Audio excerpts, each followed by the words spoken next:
Let me show you how to export contacts from ActiveCampaign into a CSV file with Import to Wizard. Get an Import to Wizard account and sign in. Start a new CSV export and select the tool and records you want to export.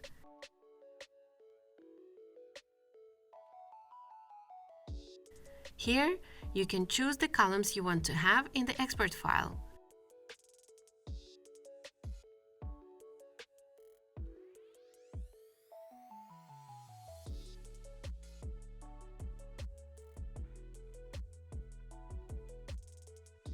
You can select also fields of related organization.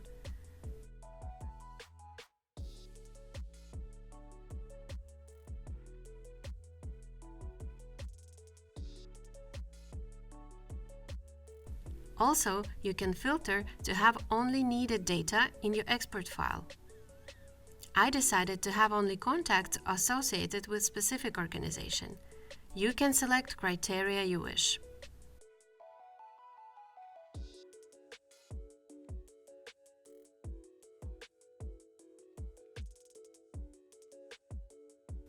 You can preview all the records that will be exported. Once you press Download a CSV, you get all selected contacts into a CSV file downloaded to your computer. And that's it, the file with contacts list you needed is here for you. As simple as that.